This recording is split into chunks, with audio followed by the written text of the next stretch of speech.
Hello and welcome to Access Paranormal. I would like to wish everyone a happy new year and I hope you all had a wonderful festival season. Tonight we kick off the show with a mini investigation we did in Anglesey. We visited Penmont Priory, exploring a large dome that was once used for pigeons to provide eggs for the locals. Despite our scepticism, we were intrigued by the history of the place and decided to give it a try. After that, we have Jack-o'-lantern sharing 4 of his thrilling short stories before diving into the Common Mystics Boo review. So now, let's join us as we kick off 2025 with our spooky trip to Anglesey and Penmont Priory. We're now here in Penmont on Anglesey. This is Penmont Priory. And what you're looking at here is I think it's called the pigeon loft or the dove hut. The dovecot, that's the word. It goes back to the 16th century, and what we're going to do is we're going to take it inside here now, and for Nigel and Scott over in America, we were unable to get in a little bit earlier on, so what we're going to do is we're going to go in and do a paranormal investigation. We don't know if there's got to be anything there. No, it's worth a try, isn't it? So let's head inside. Jonathan and Marie, are you okay? Yeah. Now we usually have a blue light, but what was that then? Might have been an owl or something. Probably was an owl. If it's raining, owls don't come out. There we go. So the Penmont Dovecot. So it was built in the 1600s. The stone pillar inside the building was provided to support a ladder, giving access to all the nests that was in here, which held 1,000 nests. They used this nest to get the eggs and also for meat from the birds, and that's what they used in the past. Do you want to go in first because you've got the lights? Yeah. And what we're going to do is we're going to give it a call out, and just to show you how dark it is here where we are tonight. I understand that there's a few little things that reflect, but that's how dark it is outside. And we're just going to go inside the dovecot. It's got a big step there, a 2-foot step going down in rocks. That's how it would have looked. Just like that. And there you go, that's how it looks like. So this is called the Penmont Dovecot on the Isle of Anglesey. It's a beautiful place to come to in the summer. If you can get up there, so you let's can have a look. You put the torches up. Just bear with me while I get in. This is so you can see. What I'm going to do, I'm going to widen the screen so you can get an idea of how big this place is. So can you get the height there? Yeah. So that's where the birds would come through in that opening, and there's nests all the way up on every side. So I'll try and take it to the side and show you the Little nests. alcoves. And there's little alcoves in. So if you bring it further down, you'll see what's actually built up here. So they're all the little alcoves. And sometimes the actual pigeons do still come in here and still nest in here. But they used to take the eggs from the pigeons, and they could get round this tall building by this in the middle. So where's the pillar? So this is the pillar, and it would have a rotating, from each step here, there'd be a rotating going up, right up the middle. Can you see the middle? So it'd be on a rotation of wood, and it would take them round so they can collect all the eggs from all the different openings. And also they would eat the birds as well, unfortunately. So it was doves and pigeons that they would get in here. Yeah. And this is what it's still standing. That's the only entrance in. Yeah. So just so we don't disturb, that's the door. I'll leave it like that in case anybody comes along and locks it. It's just in case. You can see through those, can't you? You can. The pigeonholes. Those are the pigeons used to be. 3 to 4 foot thick, aren't they? Yeah. So these are the It's pigeonholes. an amazing. Oh, I've just been splattered by water. Okay. So what we're going to do is, because obviously this was very popular, it's this food source. And like Marie said, it goes back to the 16th century, did you say? Yeah. 16th. Yeah. So what we're going to do is, I've got some cat balls in my hand, I think they said it's about 37 foot tall. Yeah, Yeah. that's me just setting the cap all off there. So we don't know if there's anything here, if there's any people or anything, but we thought we'd give it an investigation and try. So let's just put that there. There's the cat balls just being set Do you want up. to put the S-box, not the S-box, the chat thing on? Oh, there's, Oh, the, have you got it? Yeah. Spirit Talker. So is there any other balls set out? Can I Have you just- any more balls with you, Jamie? Yeah, here, in your pocket here. And we'll just set them out. And we put the other ball away, didn't we, just Like in I said, case? this is a very historical place. If anybody's seen the one with the Syria's well, this is, water's just splattered on me. Good. This is the Syria's, this is right next to it. A couple of hundred Splattered on yards. the edge. Marie's just put the cap balls what have gone off. Yeah, the hood's up. He's just put some cap balls off, so they've just gone off because Marie put them off. So we're going to do a couple of call outs here, see how it goes. Because this was a working, it must have been in here every day, mustn't he, doing this? Yeah, Yeah, to it was a collect the big, eggs yeah. every day. Yeah. It was a job for a couple of people. Because you can see how 7 days a high, week. you can see how high these nests go. They go pretty high. Yeah. Brave people, very brave people. Yeah. To work in this. It's an amazing place, I'll take you around. It was 996, so they just putting it round it into 1,000. Yeah. So 996 places for nests. How amazing is that? And rubbish, So this human is what rubbish. fed the people So you can see, apologies for my shadow. on the middle. So it's quite big, isn't it, really? How big do you reckon it is? Well, he said 37 foot. I'm from the 1700s. 1700s, so Well, not far wrong. let's do a call out then, eh? So there's Jonathan, Marie, and I'm here somewhere. So I'm going to say, if there's anybody here with us now, anyone who can hear us or see us, please come forward, come and show us you around. We don't mean you any harm, we just want to get to know who you are. Could you talk to us, please? We put some items around. If you can, and you're able to do so, can you make them lights flicker? By touching them. By touching them, pushing them? How can you knock them off the wall? So is anybody here with us? Can you call out? Can you call out, please, and let us know if you're a worker or anybody was here? Can you tell us how long you've worked here? Go deeper. Go deeper. Okay. Don't think we could. Go any deeper? I don't think it does go any deeper. No.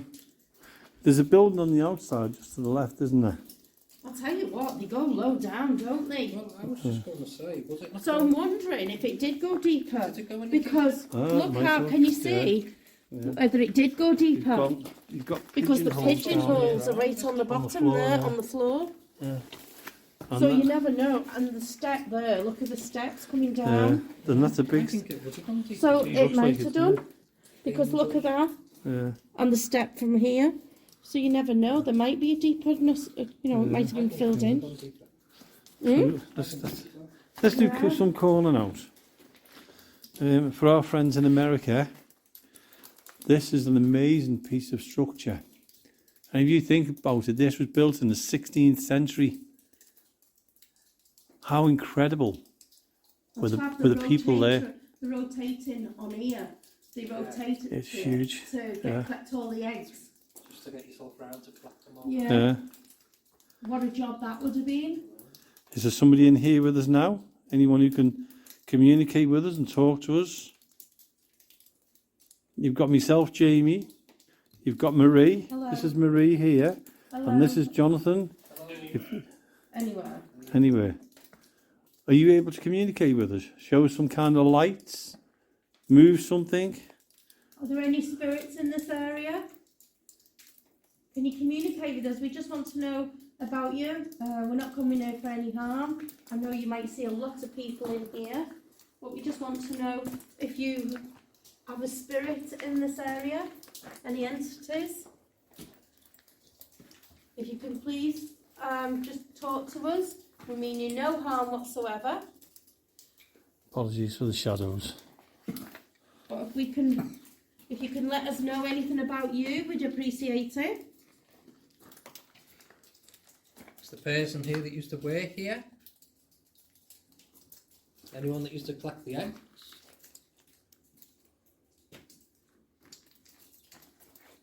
Would it have been long hours that you're working? I don't mind speaking. Please speak to us if you don't mind speaking. I don't mind speaking. Was you able to take some of the eggs home to feed your family? Would you given any eggs from here? Any of the meat that came from here?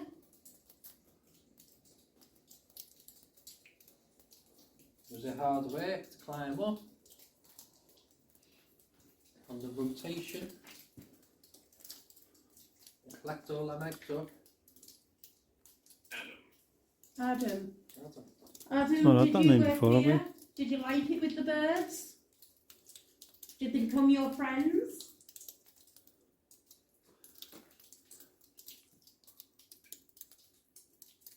Are you not curious why we're here? Do you know what's interesting? Hmm? See this here? Oh yeah. It looks like it's a sealed window or something I see what sealed. you mean, yeah. It's the only place what's blocked off. Yeah. See? And look up there, that window thing up there. I'm just how wondering if thick that's it is. another one of them there. One there. One And at the back? just been hit in the face by There, rain. right up there. There. Yeah. That one there. Look how thick it is. And then the Is there one stone. on that side? Is there one on Pardon? that side as well? No, there isn't any on that side. Oh, there isn't any. There's one at the back. There's one at the back here. There's one at the side. And then there's one blocked off. I wonder if that's where the pigeons came in, because there's one there as well. Well, the roof has got like a sheltered roof, and it shelters over the top, and then there's openings to go inside. Yeah. Hmm. Jesus. Jesus. So, is anybody here that was religious? Was you grateful to work here? Right. I Very think we should. silent, Oh, isn't we it? just put it in the car, haven't we? What's that? The sensory deprivation. Oh, just got splattered. Yeah. We're not getting. Do you know who hasn't done sensory deprivation yet? I know, but we're not getting anything. There's Not nothing getting much going out here, at are all. No. There's nothing. So you don't want to do sensory deprivation then? If we get something going off or a reply or something, Yeah. then we know if there's anybody with us. So we'll give a quick call out just to ask, is there anybody here with us? Would you like to come and talk to us and tell us your story? My stomach. My what? My stomach. Stomach. You can't say stomach, can you? Ah, right. What, was there something about your stomach here? Please, can you give us some information? Can you show yourself in light form if somebody's here with us? Can you make a sound? Oh, I've just Can been you hit. throw something?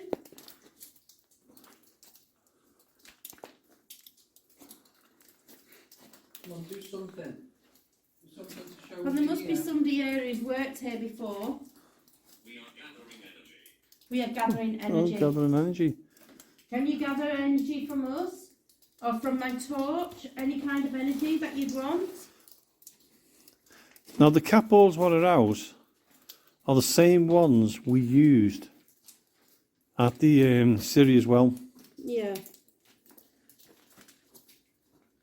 You've been quite active there, haven't And they were very active there, wasn't they? Last week. So, is there anybody here that wants to? Are you trying to get the energy? Can you use our energy? I have no regrets. I have no regrets. No. Can you use our energy, please? Can you get enough energy to come to us?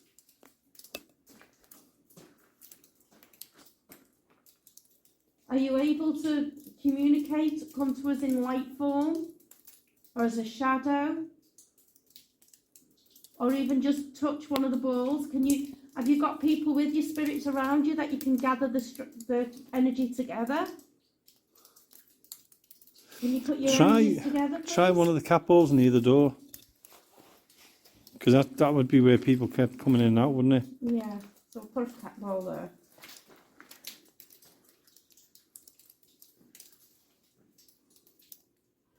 Excuse me. We're right on the edge of the door. We're here.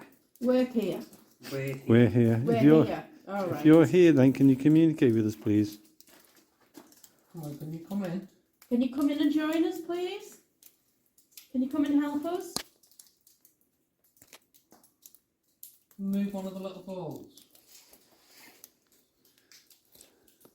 You two stay there and go around the other You've side. got permission to come in.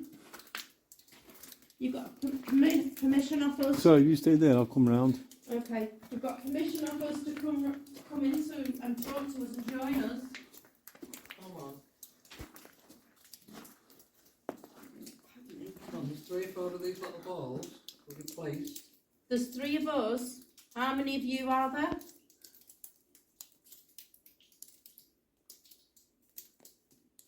There's nothing coming through on the spirit talker. Will you drop your light down a minute, because I'm sure I seen flickering lights up there.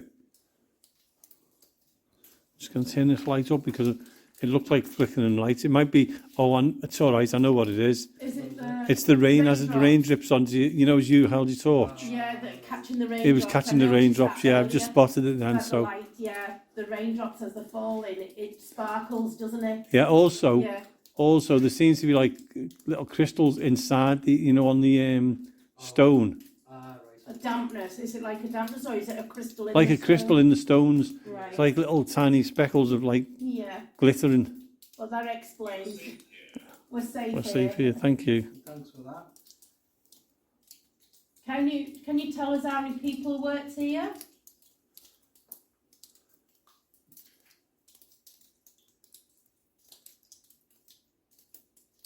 You've got permission to talk and to come in.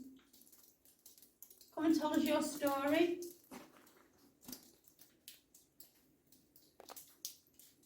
Come on, don't be afraid of us. What do you think now there's no birds in here? Was it the master? The person who employed you? They wouldn't be very pleased, would they? That all the birds have gone. Why do you think that is?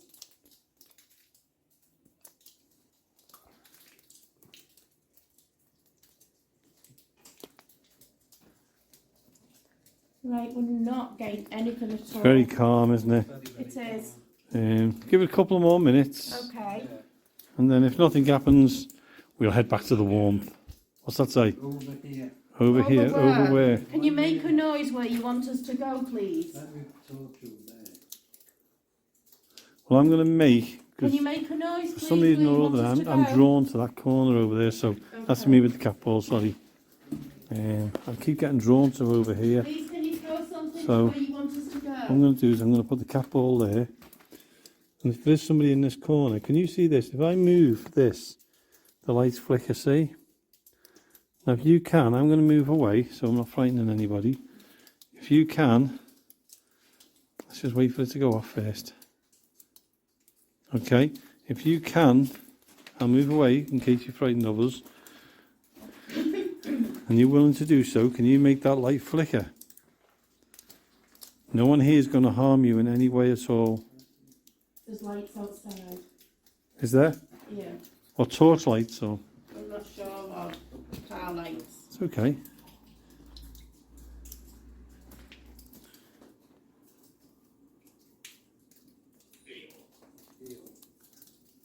This is the view. So it wasn't your light going out, was it, Jamie? Oh, straight on the head. No, it's not. Did No, that? it isn't Bang it? down there.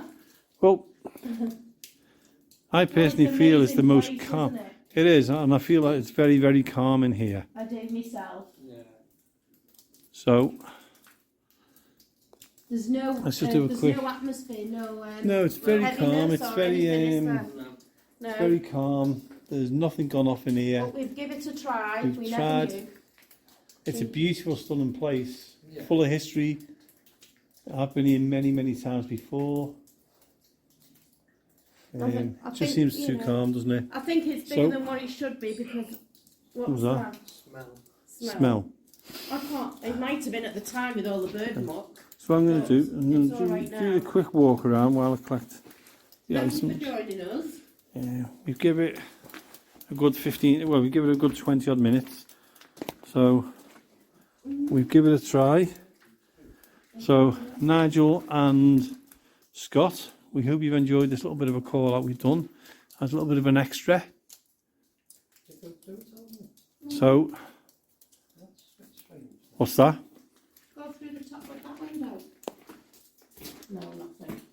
Was it a light? Yeah, it's all the way across. No, It's all, when you light walk- was all the way across. Yeah. All the way outside, a full light. but then it went and then it came back again, but there's nothing there. Well, we thought Nothing, it, yeah. so we're trying to debunk it to see what the light was. Oh, just got soaked. Have you got soaked?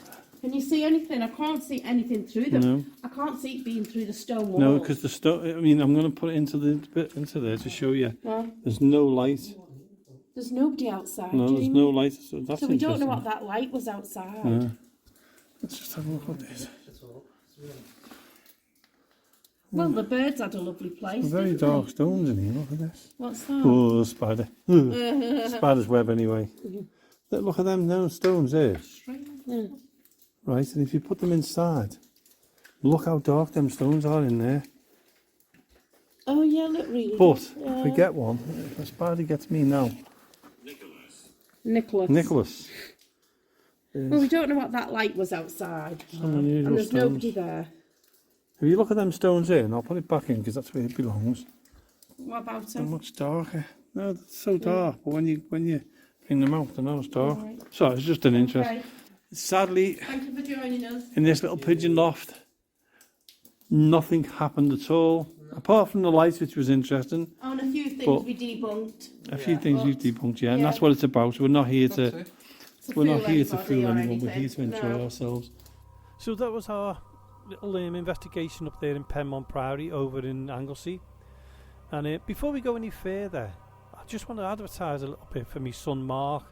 He's brought a book out. He was on a couple of weeks ago, and he's brought a book out now, and it's available on Amazon, and it's called Iron Petal. And I'm going to read this because it's a bit difficult to explain, really. And what he says is, Iron Petal is a captivating collection of 16 stories that draw upon myths and folklore from Celtic, Greek, and Finnish traditions.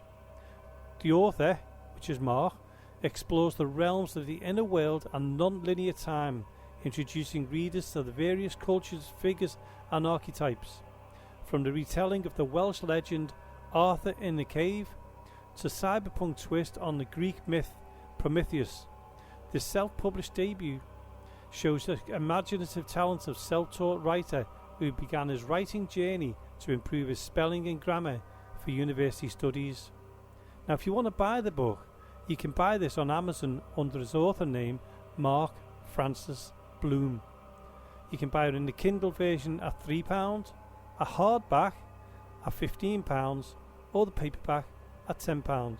So that's Mark Francis Bloom, his book Iron Petal, and as you said, you can get it on Amazon. Okay, that's my little advert for my son. And now for the excellent Jack-o'-lantern and his 4 ghostly stories.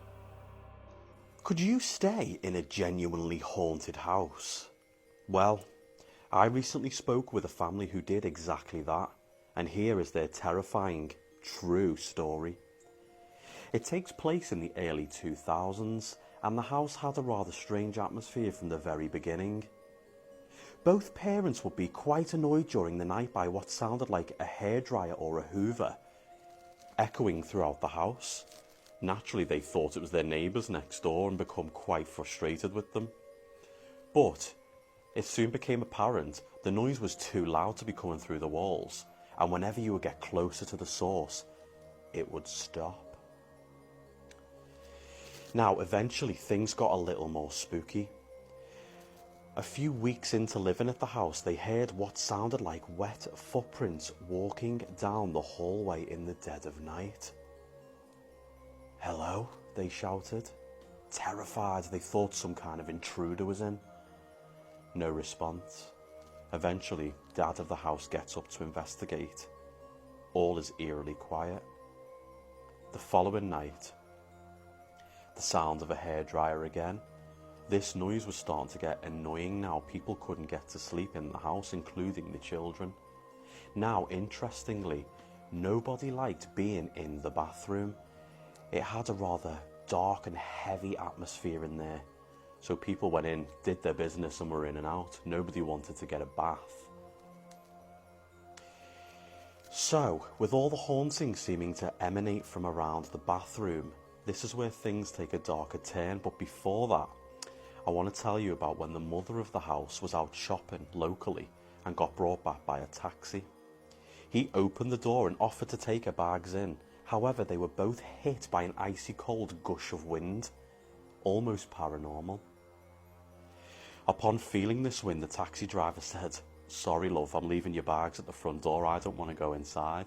She said, "Neither do I. Take me back to the shopping square," which he did, where she waited for her husband. It scared them both that much.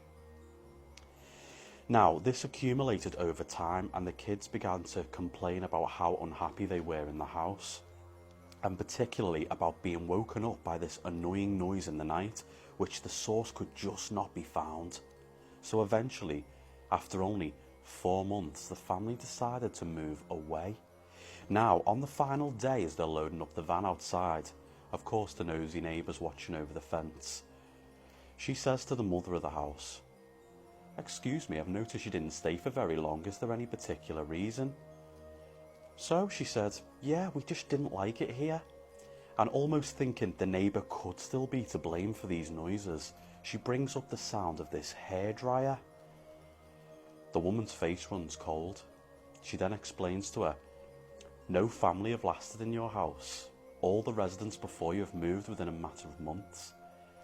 Ever since that lady's death in the 1980s. Naturally, she spun back a rather confused look. "What death?" "Well, love, there was a couple that lived in your house many years ago now. I knew them fairly well. Anyway, the husband was having an affair with another woman. His wife found out. He was not remorseful, simply left her in the house on her own, and she became very depressed. So, one night, she ran herself a bath and threw in the hairdryer. She was found dead 1 week later." When she heard this story, her blood ran cold.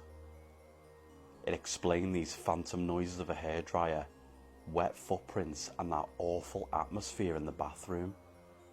Now, if you think this is simply a ghost story, why could no residents stay in that house? And why did all 5 members of the family, including the taxi driver, experience these bizarre paranormal goings-on? I'll leave that one with you. Hello there. I wanted to share with you a rather chilling ghost story I was told recently, so here goes, it stayed with me. So it involves Diane and her young daughter that had been visiting Diane's parents over in Yorkshire. Now, on their way home, they go over the Yorkshire moors, and there's a terrible storm out. Now, Diane's car wasn't in the best condition, and eventually it does break down, of course, in the middle of nowhere. Now, she doesn't know quite what to do. Neither would I, given that situation, to be honest. So eventually the pair of them decide we're going to have to go out into the rain and find help. So that's what they do. They get a newspaper over their head and off they go out. Now eventually they come across a stone-looking house, sort of in the middle of nowhere, but the lights are on, so they think, thank God, help finally. They knock on this door, and a stern-looking lady answers, looks to be in around her 40s, has her hair tied back in a bun, glasses, black dress. Diane explains the situation and, she's more than happy to help. She invites the 2 of them in. Diane asks if she can use the lady's phone, to which she replies, "There's an old landline in the back." Yes, she can. Her little daughter goes straight to the fire, tries to get warm. It's been an awful storm outside. Now, through childlike curiosity, she begins to explore the house, because looking back at this story, both of them say something was off. There was a strange smell clinging in the air, almost very sweet, and the wallpaper was peeling off. It was in not the best condition, And even though the lady clearly lived there, her things were round, the house didn't quite feel lived in, something felt off. So anyway, her child goes round exploring the house and comes across a staircase, and she hears somebody sort of scuffling round at the top of the stairs, but it's completely dark up there. Eventually, a little girl emerges. Excuse me, I don't think my cat liked that story. Eventually, a little girl emerges and peeps her head round and says to the other child, "What are you doing here? You shouldn't be here." She stares back. "What do you mean we shouldn't be here?" Anyway, suddenly Diane emerges, grabs her daughter and says, "We're leaving." Apparently the phone that was there was disconnected from the wall. It hadn't worked in years. So along with the state of the house, the strange feeling that was in the air, and the fact that this phone's disconnected but the lady said it was working, it all wasn't adding up. Something was wrong here. So grabs a little daughter, makes her excuses to the lady. "Actually, I'm going to try and repair the car. Thank you so much for your hospitality." And they quickly make it out into the night. They want to get away as fast as they can. But walking down the old cobbled path, Diane realises, "I've left my handbag and the car keys are in it." Frustrated, she spins around. The house is gone. So the two of them are staring into the darkness. And where a house once was, there's only bits of rubble left and tall weeds everywhere. And there sat in between all the weeds, where the room would have been in which she'd left a handbag, is the bag there laying by a weed, covered in rain, as if there was never a house really there. Her and her daughter were speechless all the way back to the car. They didn't say a word to each other. So eventually help did come from a passerby, and they mention it to this chap, and he's a local farmer. Because at first when he sees him, "What on earth are you two doing out here in the countryside?" And then, before they can even relay any sort of stories, he says, "Don't you know this road's haunted?" And Diane says to him, "Excuse me?" She wasn't in the mood for any more tales after what had gone on. And he says, "Yeah, a woman and a daughter used to live up in the hills. But during the 1940s, there was a terrible house fire, and they were both killed. Eventually, due to being an eyesore, the house was knocked down." So, what do you make of this? A bizarre, terrifying time slip? Spooky, right? One of the scariest places in Britain that all ghost hunters dream of visiting. Welcome to the Hellfire Caves. The caves were originally home to the notorious Hellfire Club, who are said to have worshipped Satan and committed all kinds of debauchery down here. But before we get into that, let's enjoy some of the cool photo opportunities outside. When you visit the spooky little cafe to purchase your tickets, you'll be given 2 coins to enter the underworld. Beware, you will indeed be crossing the River Styx inside. The caves can be found within the hills of High Wycombe. They are man-made, being constructed by pickaxe through chalk. Many a ghost story lay within, and I'm about to take you the full 300 meters down. This labyrinth of tunnels was named as one of the scariest places the TV show Most Haunted have ever visited, with many of the team being pelted with rocks. But why do they exist? Well, they were originally commissioned by Sir Francis Dashwood to put the local people to work, as poverty was high in the area and chalk was needed to create new roads from Wycombe. Soon after their construction, the Hellfire Club was founded. Its members included socially and politically important figures from the 18th century, including the Earl of Sandwich and even visits from Benjamin Franklin. It was a place in which these rich men could escape the prying eyes from above and commit all kinds of Satanism in secret, or so they say. I'll now take you into one of the most impressive rooms within the caves, the banqueting hall. And it is here a rather angry poltergeist is said to dwell, thought to be that of former member Paul Whitehead. he was High Steward of the Hellfire Club, and upon his death left £50 for Sir Francis Dashwood to purchase an urn in which his remains, along with his intact heart, could be placed within the nearby Dashwood Mausoleum on the hill. His heart would therefore forever be with the Dashwood family and the founders of the Hellfire Caves. But in 1829, an Australian soldier stole his heart from the urn. So this urn, now empty, was brought to the Hellfire Caves for safekeeping, apparently along with Paul Whitehead's ghost. He is now infamously known to dwell within the passageways of the caves, searching for his stolen heart. But be careful, if he thinks you've got it, he won't hesitate to shove you into a wall or throw a rock at your head. And if that's not terrifying enough, there are said to be various evil entities dwelling within the caves, likely conjured up by the satanic rituals performed by members of the club. And lastly, we have the rather tragic phantom of the White Lady, Suki. She worked in the local pub, the Georgian Dragon, and was waiting for a wealthy aristocrat to sweep her off her feet, turning down many of the local men in the process. One night her suitor arrived and she tried her womanly charms to win him over. This angered 3 of the local men who overheard. They therefore hatched an evil plan, writing a letter to Suki pretending to be the aristocrat and requesting she comes down to the caves to marry him. So she did, in a white gown. Upon entering the caves, a fight broke out when she realised it was a prank. Stones ended up being hurled at poor Suki and she was killed. Ever since, her vengeful ghost haunts the old passageways of the Hellfire Caves, seeking revenge on those that murdered her. I must concur that this is one of the most atmospheric places I have ever been, so pay a visit to the Hellfire Caves if you dare.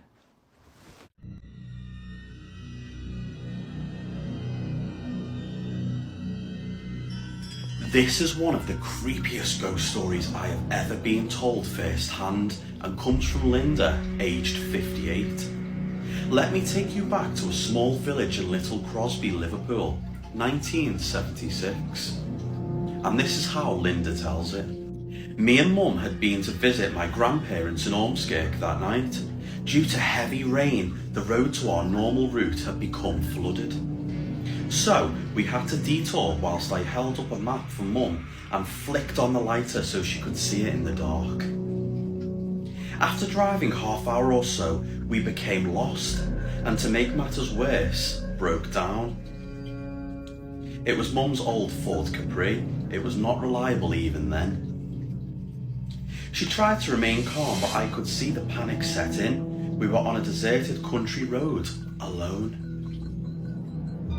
Eventually, Mum suggested we put our coats above our heads and we walked to the nearest house. I felt so scared walking along that dark road in the rain, like the monsters from every comic I'd read were waiting to get me. After 10 minutes or so, we came across a large detached house. The faint glow of a fire in the parlour window caught Mum's eye. We felt so relieved. Knocking on the door, we were greeted by a silver-haired gentleman. He was smartly dressed, yet smelled funny. And so did the house. A sickly, sweet smell. The man introduced himself as Howard and invited us in. Mum asked if he had a telephone, to which he exchanged a puzzled look in return. However, he did have an old radio in the back room, which he could connect us to the village police. As he led Mum into a dark corridor, I began studying the parlour. The wallpaper had begun to peel, webs clung to the exposed brick, and I remember thinking how it looked extremely dated. Being a curious child, I crept to the bottom of the stairs and looked up. To my surprise, the voice of a little girl whispered down, "Who are you? What are you doing here? You need to leave." Suddenly, a large hand gripped my shoulder. It was the man of the house. "Come on, little one, I have dollies upstairs." His face was now evil incarnate. I had never experienced something so sinister at that age or ever since in my life.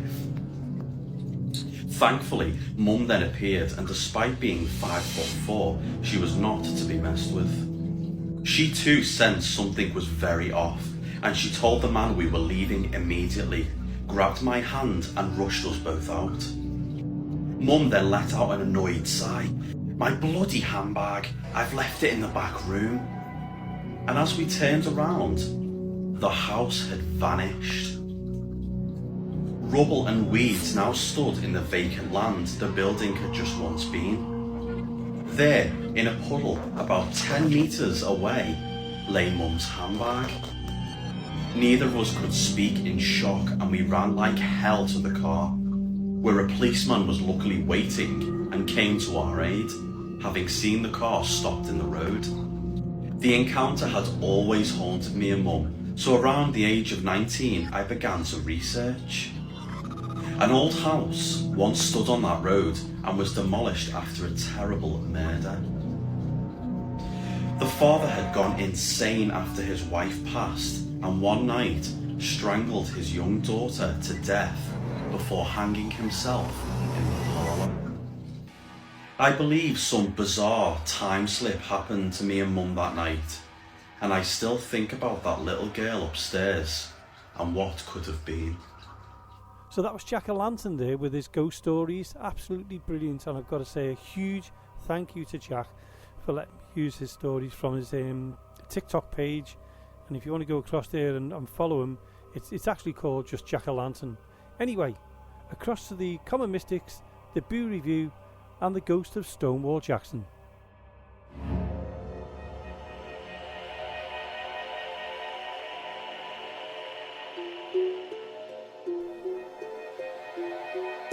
Good evening and welcome to the Boo Review. I'm Jill Stanley. Tonight, our tale comes to us from the knapsack of Gully Bridge, West Virginia, dated Thursday, November 5th, 1863. Imagine a battlefield shrouded in darkness where weary soldiers clash and the mysterious spirit of a legendary Civil War general seems to take command from beyond the grave. It's a tale of tragedy, superstition, and unexplained twist of fate that turn the tide of one of the bloodiest battles in American history. Tonight, we uncover the chilling story of Stonewall Jackson's ghostly appearance at Chickamauga and how its unexplained influence left an indelible mark on both the Confederate and Union forces. For more on this, please welcome Jennifer James at the Bulletin Desk. Jennifer?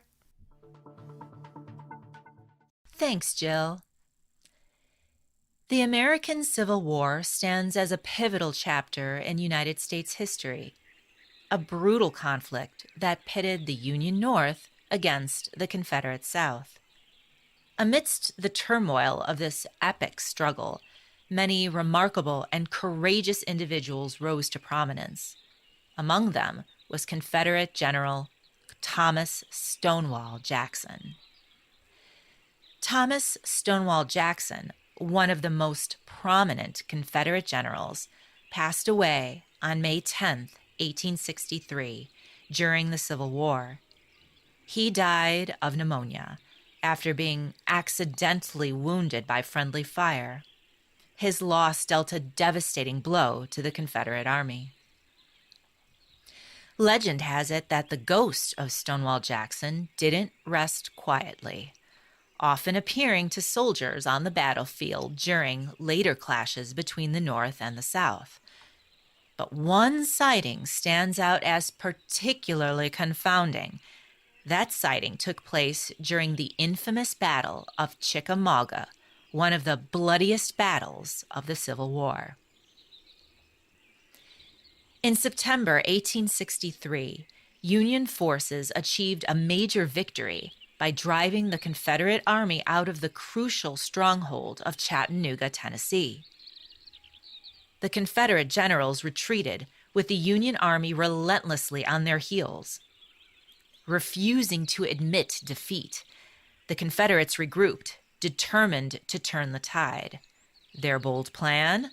launch an offensive, storm back into Chattanooga, and reclaim the city. On their journey back to Chattanooga, the Confederate scouts caught sight of the Union infantry lined up near Chickamauga Creek in northern Georgia.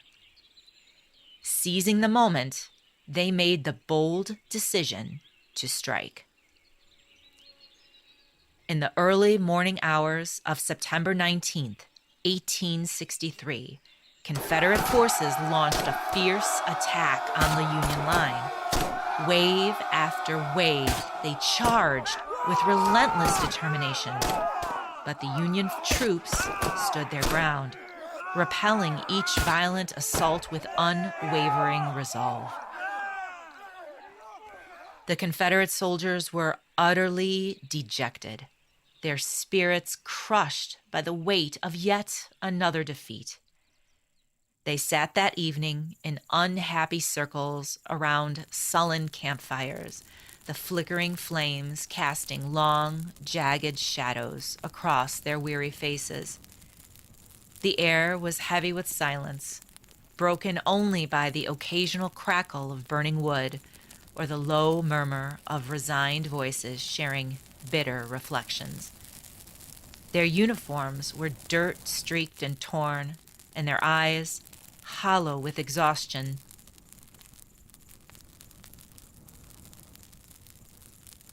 Amid this dreary atmosphere, an ethereal glow appeared in the northern night sky, captivating all who noticed it. Soldiers paused, their eyes fixed on the heavens, squinting at the mysterious light and pondering its origin. Some, uneasy, retreated to their blankets, while others whispered about ill omens. A few, overcome with unease, fell to their knees in quiet, spontaneous prayer. At that moment, the crowd gazing skyward froze in awe.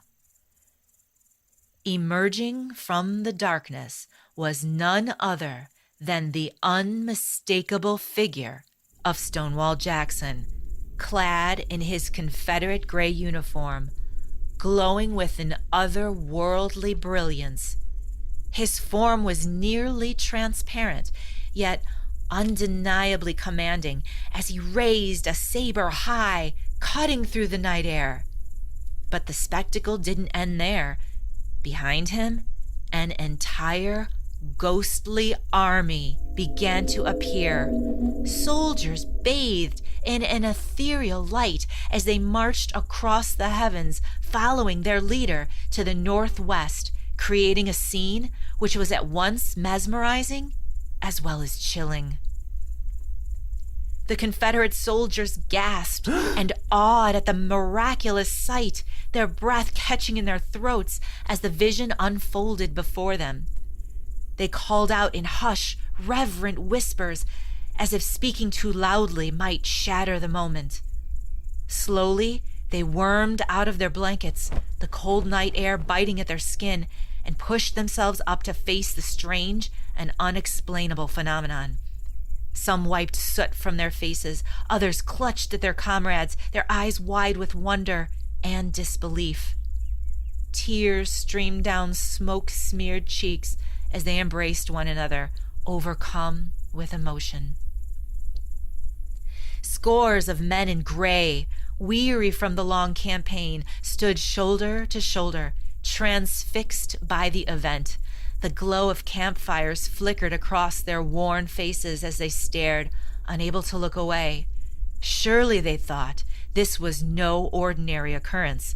This was a sign, a divine message from above. They watched as figures like stratus clouds drifted through the darkness, ethereal soldiers cloaked in white light, trailing in the wake of their fallen hero, Stonewall's ghost. Gradually, their initial enthusiasm began to fade. One by one, a chilling realization struck them to their core. The ghostly soldiers marching behind the legendary Stonewall Jackson were not clad in the familiar Confederate gray they had expected, but instead they wore the unmistakable Union blue. Whispers of confusion and fear rippled through the onlookers as the truth became undeniable. The ghost of the great Stonewall Jackson, their revered hero, was leading the very enemy they had fought against. It was a sight that left them frozen, torn between disbelief and dread. With a sudden jolt, the eerie glow in the sky disappeared, leaving the men stunned. They blinked, rubbed their eyes, and even pinched themselves as if to prove they were awake. Moments ago, they had stood together as one, staring at the heavens in awe. Now they broke apart, murmuring in hushed tones around the campfires. What could it mean? Why had their own general appeared to be leading the enemy forces? Was it real? An unthinkable betrayal, or just a shared hallucination fueled by exhaustion and hunger? Was this a sign of hope or doom for the weary Confederate troops? The questions hung heavy in the air, unanswered and unsettling. Their reflections were brief, as the ordeal had drained the weary soldiers, both physically and emotionally. Most succumbed quickly to sleep after offering their prayers for victory, fully aware that another brutal clash with the Union Army awaited them the following day. At dawn, before the first rays of sunlight touched the horizon, they rose and hurriedly prepared for the day's assault. Once again the order came: charge the Union line, this time straight at its center.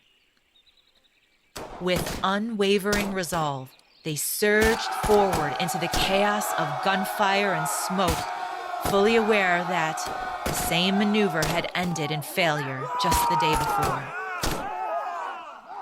But as they reached the Union line, an extraordinary sight awaited them. Instead of the expected ranks of blue-clad soldiers and a barrage of deadly bullets, the center of the line was completely exposed. Not a single Union soldier was in sight. By a miraculous twist of fate, a massive gap had opened in the Union defenses. Seizing the opportunity, the Confederate soldiers pushed forward, capturing the ground and holding it with fierce determination. Not only did they secure the position, but they also managed to drive 1/3 of the Union forces from the battlefield. Against all odds, they emerged victorious. Looking back, supporters of the Southern cause believed that the vision of Stonewall's ghost leading Union troops was a lucky omen for the Confederate Army. This eerie encounter with the spirit of the fallen Confederate hero quickly became a legendary tale in the lore of the Civil War. What many don't know, however, is that the Union troops also claimed to see the ghostly vision of Stonewall Jackson that night at Chattanooga.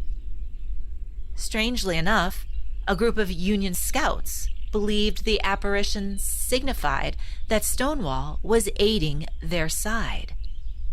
Acting on this interpretation, they advised the Union general to shift his forces northwest. This decision, however, backfired spectacularly, creating a gap in the center of their line and handing victory to the enemy. Back to you, Jill. Well, whether you believe it was a lucky charm of the South or a spectral visitor causing chaos on both sides, the story of Stonewall Jackson's ghost remains one of the eeriest tales to come out of the Civil War. History sometimes is stranger than fiction. From all of us at the Boo Review, Good night, and thank you for joining us. This has been a Common Mystics Media production in association with Access Paranormal. Story by Dennis Brose. Editing by Yokai Audio, Kalamazoo, Michigan. For more Common Mystics, visit us on our website, commonmystics.net. Follow us on all our socials at Common Mystics Pod. So that was the excellent Common Mystics, Jill and Jennifer, and what a fantastic story that one was. Thoroughly enjoyed it, and I hope you enjoyed it too. What was it called again? The Ghost of Stonewall Jackson. And we're coming towards the end of the show soon, and what I've got to say is go out and buy the Iron Petal from my son Mark Williams. Yep, I'm advertising them again.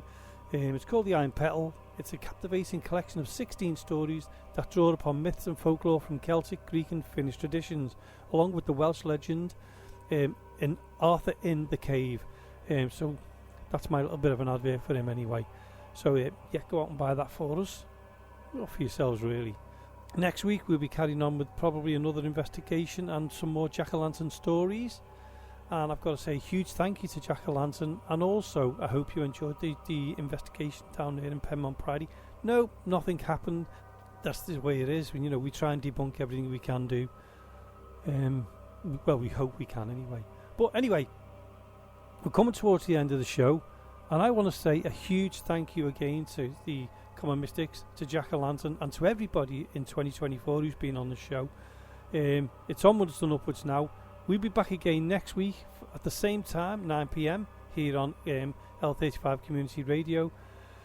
Hope you've enjoyed the show for this week, and again, hope you all have a fantastic new year. We'll see you again next week from Access Paranormal. Good night.